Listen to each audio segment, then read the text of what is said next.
Ghent has everything you could want from Belgium. The food, the history, and the progressive atmosphere. But staying there for a month could. Let's start from the beginning.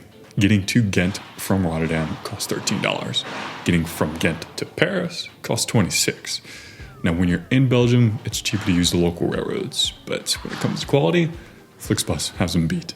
It's easier to buy tickets at the station from the machine than it is to use the app. That's how I took on my weekend trips to Bruges, Antwerp, and Brussels.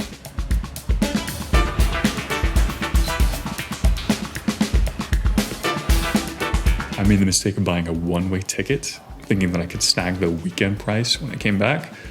That didn't happen. A round-trip ticket will cost you $10. Just go with that.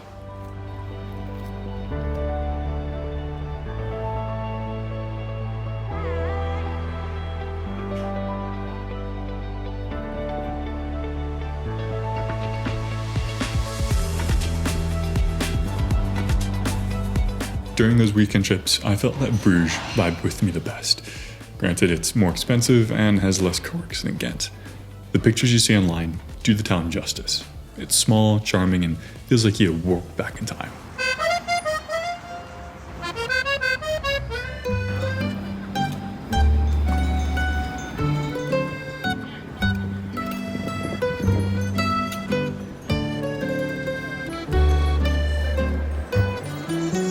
I didn't see much of Antwerp, but from what I did see, they're combining their history with modernity quite well.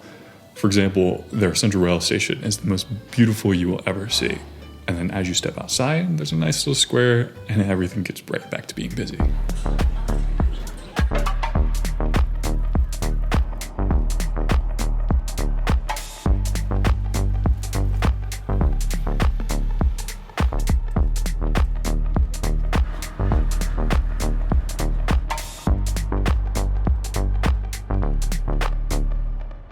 Brussels is a metropolitan with the most iconic buildings. Here's a hot take. I thought the Palace of Justice was more awe-inspiring than the pyramids. Brussels encapsulates Belgium well. Larger than life, intricately built, and its past is a prominent feature of its present.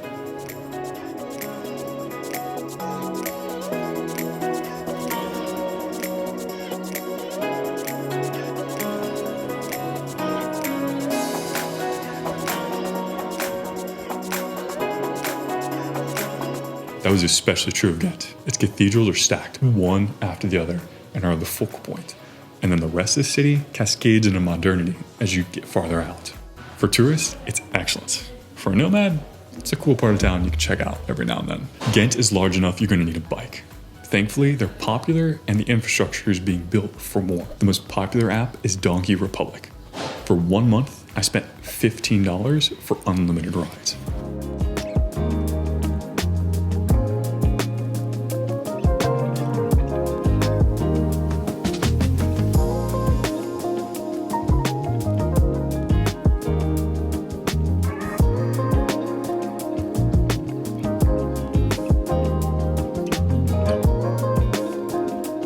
I lived in the northwest part of town, at the most affordable Airbnb you'll find. At $406, I had everything you could want, except for a good night's sleep. Because it's Europe, there's no AC, and temperatures varied wildly. But here's where it gets rough, and something no one tells you about. I had the windows open constantly, and in late May, there's something worse than wildfires. Pollen. Allergies went insane. It took 2 weeks to calm down with 3 different kinds of medication. Even then, the symptoms were still present. I had watery eyes, stuffed up nose, and a scratchy throat. You know not to visit Chiang Mai in April due to burning season, and you know not to visit Europe in May and June due to pollen. Riding through it on a bike made it worse, but using a cowork was worth it. Airbnb was not meant to be worked at, as expected. Office Arena is the most affordable you'll find in all of Belgium, $370 for 24/7 access. And yes, I checked, and you can see all the cities and coworks in that video. I'm not an expert that seeks out friends, but there were plenty of opportunities. The folks at the cowork and Airbnb were happy to chat whenever. It seemed there was always someone open to getting lunch or dinner together.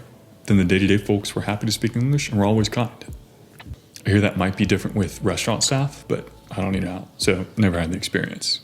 I did eat a lot of waffles though. The best ones are at a little stall in the tunnel part of the Ghent railway station. There's nothing to note about it and very easy to miss. But after eating Liege waffles everywhere I went, I promise, that stand is number one. Every time I bought cheap fries, they were trash. Buy the expensive ones. They're well worth it. The best ones are at Fritz Atelier. A basket with 2 dips cost $6.30. Man, they were delicious. My mouth is already watering. So let's talk about some regular food. For cheap groceries, check out any of the box stores. If the inside feels like a Walmart or dollar store, you're in the right place. Bread, pre-made salads, and dips are all affordable. In total, I spent $210 eating in and $138 eating out. I told you, I ate a lot of waffles. Visiting the surrounding cities is a great weekend activity. But within Ghent, you need to see the historic museum. The modern one is larger and easier to find, but it's across the street that you'll find the smaller, historic one. Normally, I can breeze through a museum and get goosebumps for one really good piece, but in the historic museum, there were a number that stopped me in my tracks. So far, it sounds like I had a good time. But I've only been talking about externalities. Because Ghent is a good place to live when you're considering its affordability compared to other cities, its co-working scene, and being able to entertain you for an entire month. For all of those reasons, it's growing as a popular spot amongst nomads. I didn't go in expecting anything good or bad, but when weighing it with the lack of sleep and allergies, it was okay. I could appreciate the quintessential euro, save a few dollars, and make some friends. All very normal, because Belgium is normal.